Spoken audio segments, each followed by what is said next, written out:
नमस्कार, प्राइम नून एट 3 देख रहे हैं आप। आपके साथ मैं हूं जैस्मिन शर्मा। बुलेटिन में हेडलाइंस के बाद तफसील से जानेंगे खबरें, जहां भारत के दावे को और मजबूत करने की दिशा में एक बड़ा कदम उठाया गया है। पीओजेके के निवासी के पते पर डोमिसाइल प्रमाण पत्र अब जम्मू कश्मीर सरकार जारी करने जा रही है। डोमिसाइल प्रमाण, ऐसे हजारों डोमिसाइल प्रमाण पत्र जारी किए जा चुके हैं। उन्हीं पदों पर प्रमाण पत्र जारी किए गए हैं जो निवासी पीछे पाक अधिकृत कश्मीर को छोड़ आए थे। शरणार्थियों ने कहा कि पाकिस्तान के अवैध रूप से कब्जे वाले क्षेत्रों को मोदी सरकार पुनः प्राप्त करेगी। तो एक बड़ी जानकारी निकल कर आ रही है, जहां पीओजेके के निवासी के पते पर अब डोमिसाइल प्रमाण पत्र जम्मू कश्मीर प्रशासन जारी करने वाला है। हमारे सीनियर एडिटर तेजिंदर सिंह सोढी इस मामले पर ज्यादा जानकारियों के साथ हमारे साथ सीधे फोनलाइन पर जुड़ गए हैं। तेजिंदर जी, जरा तफसील से बताइए किस तरीके से ये पूरी प्रक्रिया चलेगी और ये जो आदेश जारी किया गया है, क्या है इसके मेन पॉइंट्स? देखिए जैस्मिन, अगर आपको याद होगा, देश के गृह मंत्री अमित शाह ने अगस्त 5, 2019 को एक स्टेटमेंट दी थी पार्लियामेंट से, जिसमें उन्होंने ये कहा था कि अब जो इशू है वो पाकिस्तान अधिकृत जो इलीगल ऑक्यूपाइड कश्मीर है उसे कैसे वापस लेना है वो इम्पोर्टेंट है। उन्होंने ये भी कहा था कि जान दे देंगे लेकिन अपना जो पीओजेके जो पाकिस्तान के कब्जे में है उसे किसी भी तरीके वहां से वापस लेंगे।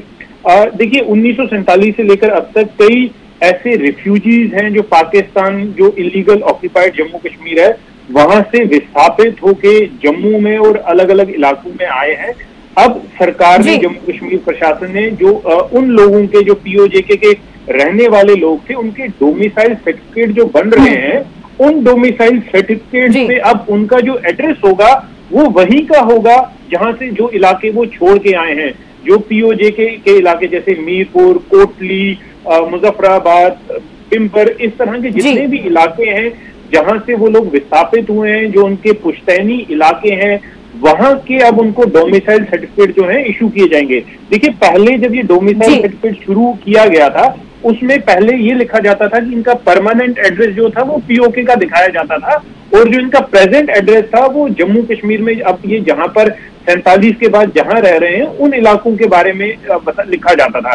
लेकिन आप देख लीजिए ये जो डोमिसाइल सर्टिफिकेट जिनकी कॉपीज भी हम दिखा रहे हैं, इसमें उन लोगों के वहां के एड्रेस हैं जिस इलाके को वो छोड़ के आ रहे हैं। देखिए एक सांकेतिक एक इंडिकेशन है कि जो गवर्नमेंट है, गवर्नमेंट ऑफ इंडिया, उनका ये एक रिजॉल्व है कि किस तरह से जो पीओजेके पाकिस्तान ऑक्यूपाइड जम्मू कश्मीर है उसे वापस लेना है। हालांकि ये एक पार्लियामेंट का रेजोल्यूशन भी है कि अगर पाकिस्तान के साथ हमारा कोई आउटस्टैंडिंग इशू है, वो इशू ये है कि पीओजेके जो है वो कैसे खाली करवाना है, कैसे पाकिस्तान से वो लेना है। लेकिन अभी तक जो है इन लोगों को जो पीओजेके के विस्थापित थे इनको जो डोमिसाइल मिलता था उस पे जम्मू कश्मीर का एड्रेस दिया जाता था।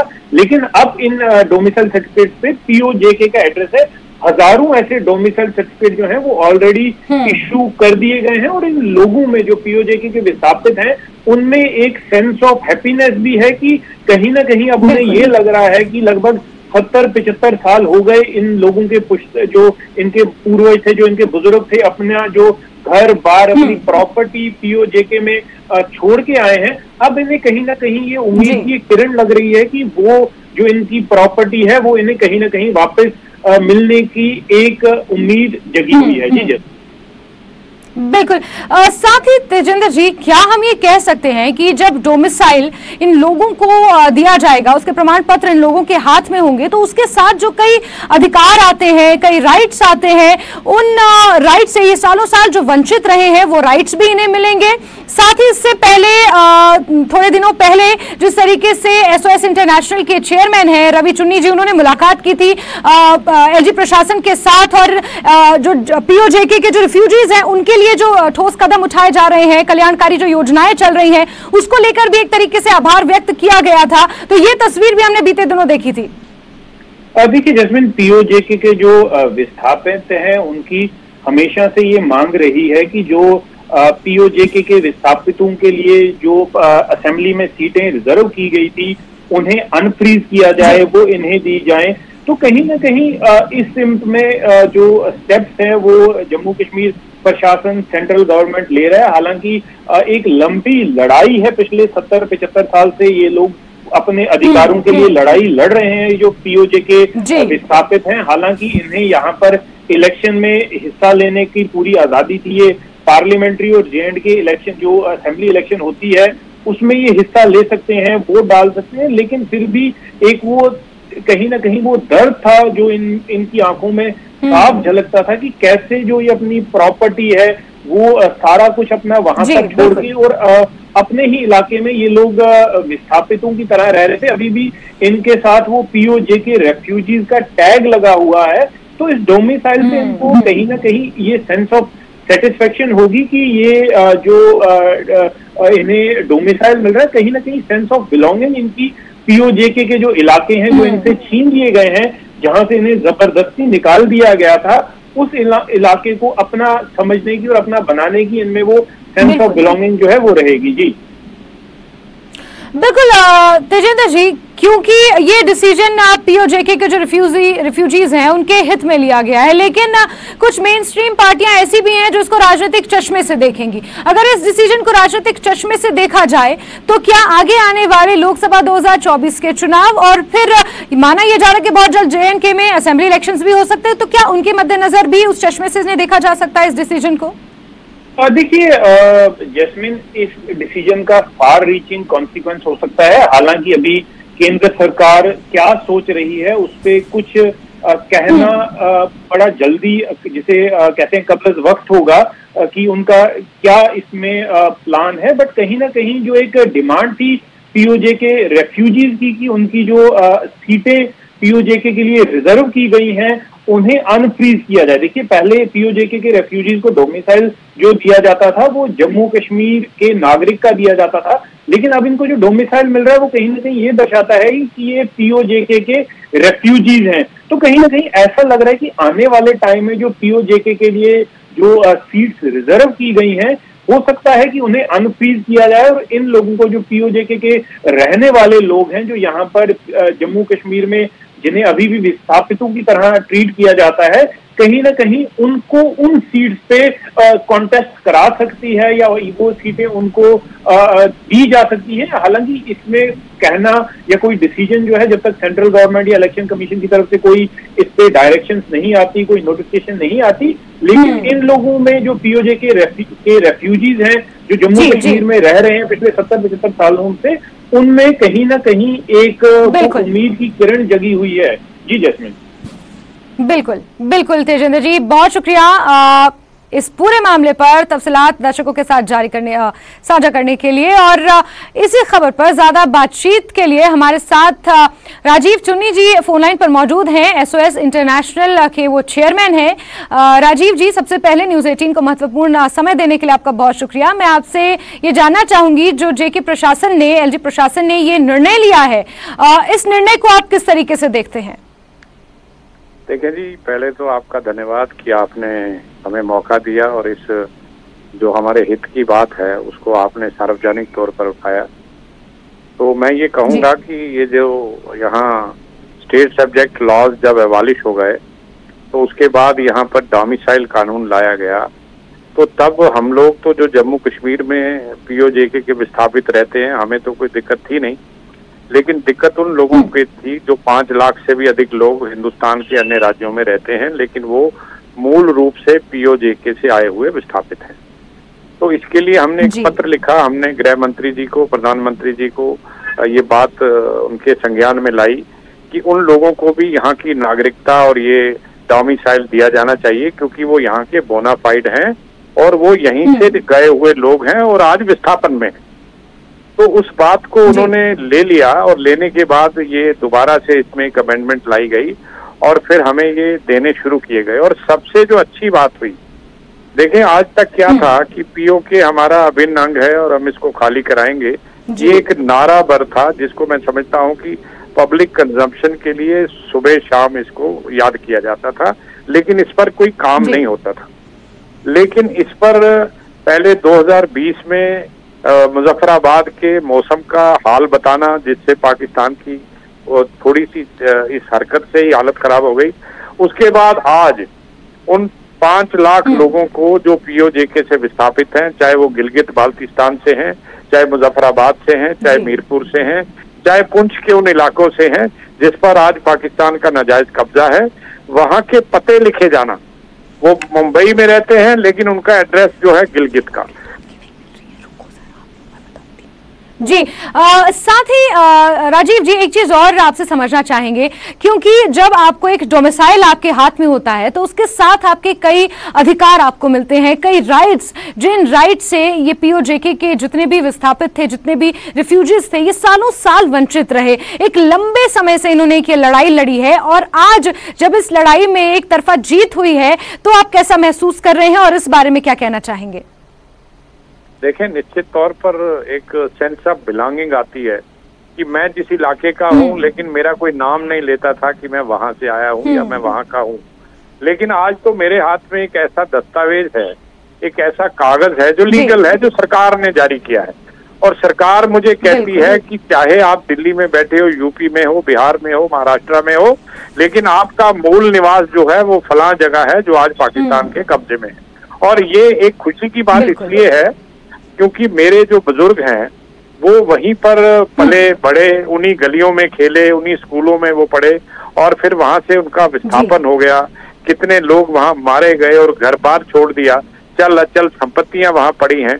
और वहां अगर आप मेरा कनेक्शन जोड़ते हो तो इससे ज्यादा खुशी की बात क्या हो सकती है। और सबसे जो बड़ी बात है, एक संदेश निकल कर आ रहा है इसमें से, वो ये है कि जो रेजोल्यूशन चाहे कांग्रेस लाई थी या नरसिम्हा राव जी लाए थे, उसको आज शायद इम्प्लीमेंट करने का वक्त आ गया है और सरकार ने आज वो कदम उठा लिए हैं। चाहे ये बेबी स्टेप्स हैं लेकिन आगे चलकर बड़े कदम भी होंगे।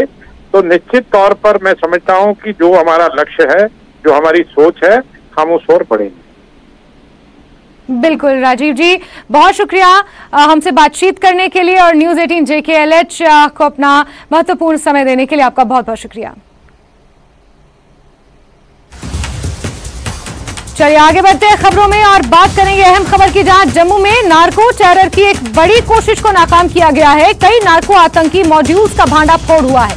47 किलोग्राम हेरोइन, एक AK-47 राइफल जब्त हुई है, 2 पिस्टल, 8 ग्रेनेड और 13,20,000 रुपए जब्त किए गए हैं। पिछले 2 सप्ताह में 8 आरोपियों को गिरफ्तार किया गया है जो नार्को टेररिज्म की इन कोशिशों को करने की साजिश रच रहे थे। आपको बता दें ये बड़ी खबर जम्मू से है, जहां नार्को टेरर की बड़ी कोशिश को नाकाम किया गया है। कई नार्को आतंकी मॉड्यूल्स का भांडाफोड़ हुआ है। कुछ नकदी भी बरामद हुई है, कुछ हथियार भी यहां से बरामद हुए हैं। पिछले 2 सप्ताह में 8 आरोपियों को इस तरीके से गिरफ्तार किया गया है जिन्होंने नार्को टेरर घाटी में फैलाने की कोशिश की, जम्मू संभाग में फैलाने की कोशिश की। और जम्मू में नार्को टेरर की ये बड़ी कोशिश नाकाम हुई है। बड़ी सफलता के तौर पर इसे देखा जा रहा है। कई नार्को मॉड्यूल्स का भांडाफोड़ पिछले 2 सप्ताह में हुआ है। 47 किलोग्राम हेरोइन और एक AK-47 राइफल यहां से जब्त हुई है। 2 पिस्टल, 8 ग्रेनेड और 13,20,000 रुपए यहां से जब्त किए गए हैं और 8 आरोपियों को बीते 2 सप्ताह में गिरफ्तार किया जा चुका है।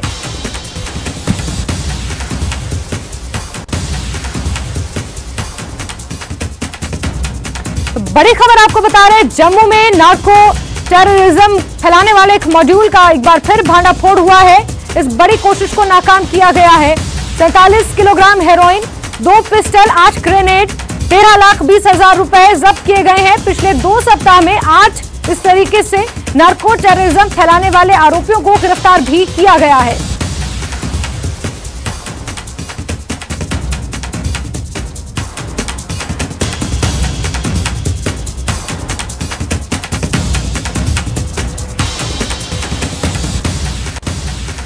ब्रेक के बाद खबरों के सिलसिले को आगे बढ़ाते हैं। उमर अब्दुल्ला ने दरख्शां अंद्राबी की आलोचना की है और कहा है कि वो यहां की बेताज बादशाह बन गई हैं। उमर अब्दुल्ला के मुताबिक दरख्शां अंद्राबी अच्छी तरह जानती हैं कि उनका यहां से फायदा हो जाएगा। उमर अब्दुल्ला का कहना है कि अगर बीजेपी मजबूत होती है तो जम्मू कश्मीर में चुनाव कब के कब हो जाते। उमर अब्दुल्ला ने कहा कि बीजेपी डरती है। उन्होंने चुनौती देते हुए कहा कि अगर बीजेपी में हिम्मत है तो संसदीय आम चुनावों के साथ ही विधानसभा चुनाव करा के दिखाए। एक सवाल के जवाब में उमर अब्दुल्ला ने अमित शाह के तमिलनाडु दौरे के बाद ईडी द्वारा एक मंत्री की गिरफ्तारी की भी निंदा की। क्यों वेट करूं? अरे क्यों वेट करूं? मैडम जी तो खुश होंगे, वो तो चाहती नहीं है इलेक्शन हो, क्योंकि उनकी पार्टी का सफाया होगा, उनका एड्रेस नहीं मिलेगा यहां पे। मैं उसको बड़ी अच्छी तरह से जानता हूं, बहुत अच्छी तरह से। अब मैं कुछ कह नहीं रहा हूं, वो दूसरी बात है, लेडी है, इज्जत करते हैं हम, लेकिन उनको बकवास नहीं करना चाहिए।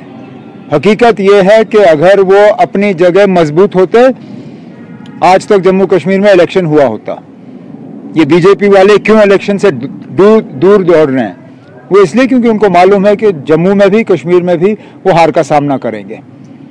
अगर उनको हिम्मत है तो पार्लियामेंट इलेक्शन तो उन्होंने कराने ही कराने हैं, पार्लियामेंट के साथ असेंबली कराएं, हम भी देखें।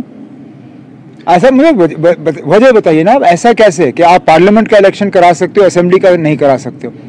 आखिरकार दुनिया ये जानना चाहेगी ये क्या खिलवाड़ हो रहा है यहाँ पे जम्मू कश्मीर में, कि आप पंचायत की भी तैयारी कर सकते हो, आप अर्बन लोकल बॉडीज की तैयारी कर सकते हो, आप डीडीसी की तैयारी कर सकते हो, आप पार्लियामेंट की तैयारी कर सकते हो, लेकिन आप असेंबली की तैयारी नहीं कर सकते।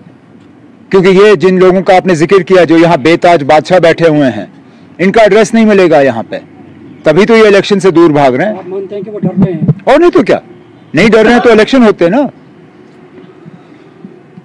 इन लोगों को बिना इलेक्शन के इख्तिदार मिला है, यही हमारी बदकिस्मती है। ये लोग हमारे ऊपर राज कर रहे हैं बिना किसी इलेक्शन के।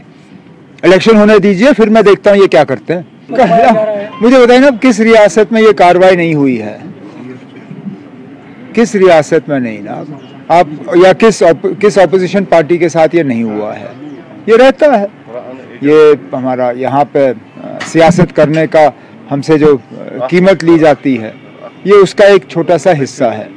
और जहाँ तक उस मिनिस्टर के साथ जो उन्होंने बर्ताव किया और जिस तरह उसके साथ वो पेश आए, उसकी तो हम कड़ी निंदा करते हैं।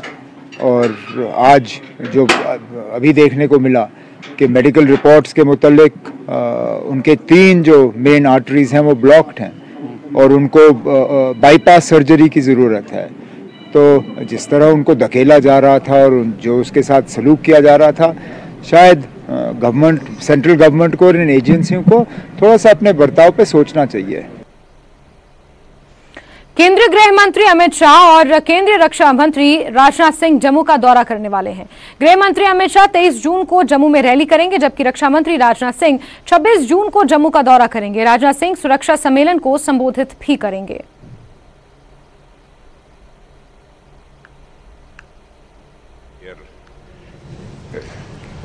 चीफ ऑफ स्टाफ अगले कुछ दिनों में बीजेपी की तरफ से उनके जो टॉप लीडर्स हैं, मिनिस्टर्स हैं, वो जम्मू कश्मीर का दौरा करने वाले हैं। हरदीप सिंह पुरी 16 और 17 को, 23 तारीख को महा जनसंपर्क अभियान के तहत Amit Shah, union home minister Amit Shah यहाँ रैली करेंगे, जम्मू में कश्मीर का भी दौरा करेंगे। 26 तारीख को राजनाथ सिंह यहाँ जम्मू आएंगे और 27 तारीख को वीडियो कॉन्फ्रेंसिंग के जरिए प्राइम मिनिस्टर नरेंद्र मोदी जम्मू कश्मीर के नेताओं और कार्यकर्ताओं को संबोधित करेंगे। पूरे इंडिया के कार्यकर्ता भी हैं उसमें शामिल, तो बहुत हेक्टिक रहने वाला है। कविंदर गुप्ता है मेरे साथ, सीनियर लीडर बीजेपी के और farmer deputy chief minister. Sir, क्या क्या प्रोग्राम है? हरदीप सिंह पुरी का तो है ही, अमित शाह और राजनाथ सिंह का क्या है? देखिए, 30 मई से 30 जून तक लगातार भारतीय जनता पार्टी का महासंपर्क अभियान पूरे देश भर में चल रहा है। उसमें अलग अलग कार्यक्रम दिए गए हैं, उसमें लाभार्थी सम्मेलन है, उसमें प्रेस कॉन्फ्रेंसेस हैं, सरकार की 9 साल की गतिविधियों को किस प्रकार से लोगों को बताना, लोगों के संपर्क में आना, उसमें योगा दिवस का कार्यक्रम है, उसमें हम पुराने जो कार्यकर्ता है उनसे संपर्क का, घर घर जाकर के उनसे संपर्क करने का भी काम है। 27 जून को माननीय रक्षा मंत्री जी वो यहाँ पर सिक्योरिटी पर बात करेंगे। 23 जून को डॉक्टर श्यामा प्रसाद मुखर्जी के बलिदान दिवस के अवसर पर माननीय गृह मंत्री जी अमित शाह जी यहाँ पर रैली करेंगे। इसी तरह से जो क्लस्टर जो बनाया गया है उसमें हरदीप पुरी जी इसके इंचार्ज हैं, वो अलग अलग जगह जाकर के इस प्रकार के सम्मेलनों को कर रहे हैं। तो मुझे लगता है कि एक मास जो बहुत ही महत्वपूर्ण है, पूरे देश भर में कार्यकर्ताओं से, लोगों से संपर्क का एक माध्यम पार्टी ने बनाया है। 26 तारीख को जो राजनाथ सिंह आ रहे हैं, उनका क्या प्रोग्राम है, क्या यहाँ पे करने वाले हैं? देखिए, सरकारी कार्यक्रम तो रहते ही, उसके अलावा कार्यकर्ताओं से भी मिलना और सिक्योरिटी, जम्मू कश्मीर की जो शांति व्यवस्था बनी है उन सभी चीज़ों पर वो बातचीत करेंगे। तो इस तरह के कार्यक्रमों को यहाँ पर आयोजन होगा। 27 तारीख को प्राइम मिनिस्टर करेंगे, क्या उनका प्रोग्राम रहेगा? देखिए, पूरे देश भर में ऑनलाइन आदरणीय प्रधानमंत्री जी अपने कार्यकर्ताओं के साथ देश भर में बात करेंगे।